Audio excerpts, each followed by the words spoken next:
Good morning everyone. Today we are going to study about stock.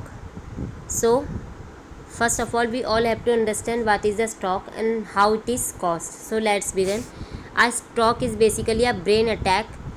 It occurs when blood flow to an area of the brain is cut off, and when this happens brain cells are deprived of oxygen and begins to die.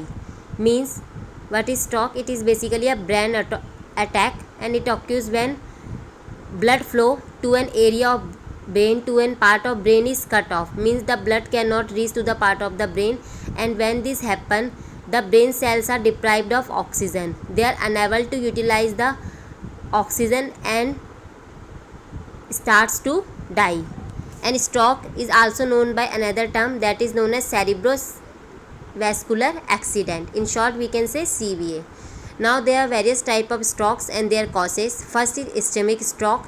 This is most common form of the stroke, which is around 85% of all the strokes. This kind of stroke is basically caused by the blockage or narrowing of the artery. That blockage or narrowing of the artery can be due to so many factors, like there may be some blood clots or any other clots can also occur, so which will also result in ischemia. Ischemia means there will be the loss of blood, and this blood flow reduce can damage brain cell and which cause to die. Next type of stroke is hemorrhage stroke, and these are an emergency condition in which a ruptured blood vessel causes bleeding inside the brain.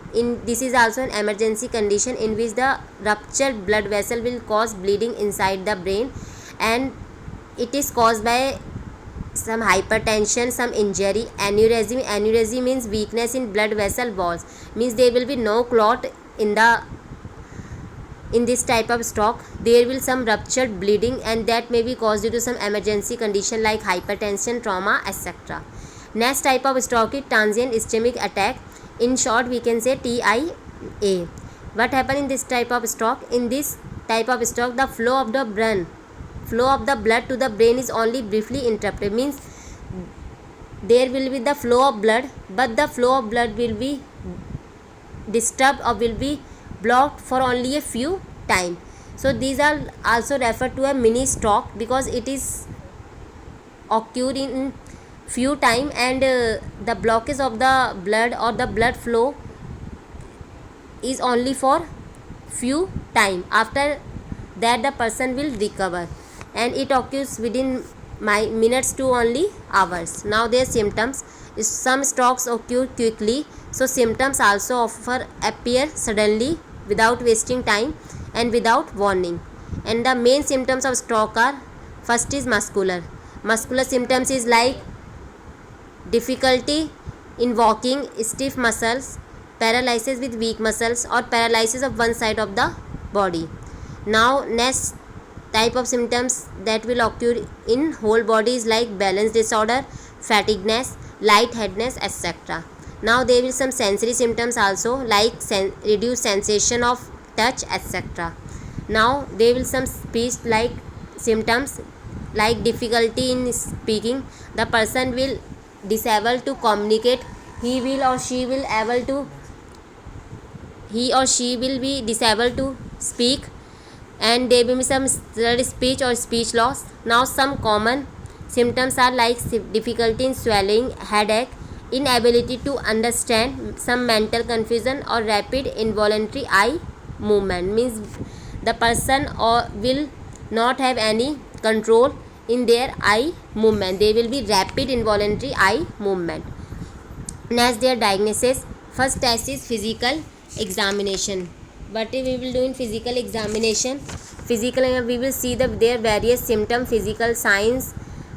Next blood test. In blood test we will examine so many factors like their muscular, etc. CT scan, we will scan the part that whether the person is having paralysis or not. And next is carotid ultrasound. Next is cerebral angiogram. What is cerebral angiogram? In this dyes are injected into the brain blood vessel, which will make them visible under the x-rays, and which will provide a detailed view of the brain and neck blood vessel.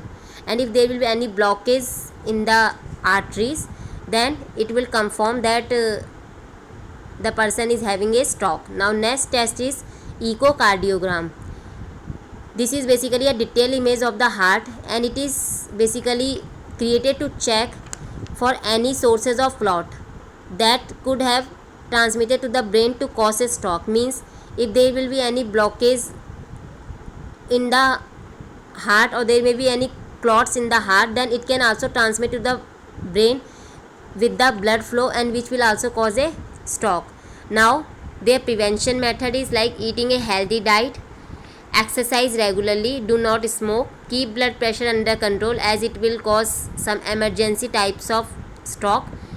Next is managing diabetes, avoiding alcohol or drinks moderately. Now their treatments method, some treatment, the drug treatment, and this drug treatment can also remove clots, like some tissue plasminogen activator type category drugs is present which will dissolve the clot.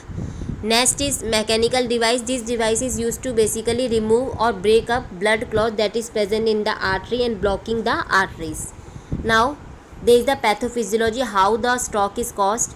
So the pathology of the stroke is basically complex, and it involves so many processes like oxidative stress, glutamate excitotoxicity, oxidative stress, lipid peroxidation, inflammation, leukocyte infiltration, cytokine mediated cytotoxicity, and complement activation, etc. In here we will study only two types of pathophysiology. First is lipid peroxidation, how this causes stroke and how it affects. So let us begin. Membrane lipid peroxidation induces neuronal apoptosis, involves generation of an aldehyde called 4-hydroxynonenal, which covalently modifies membrane transmitter and glutamate transmitter, thereby impairing their function.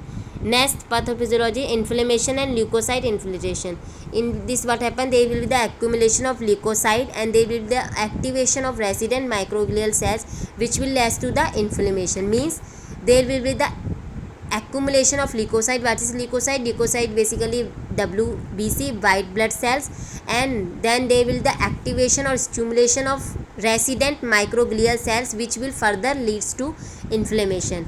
After that they will form some aggregates in the vessels, in venules, vessels like venules after reperfusion, and they will enter infected tissue and exacerbate cell death through production of free radicals and cytokinins which will exacerbate cell death and which will finally lead to stroke. I hope you all have understand my video. Thank you.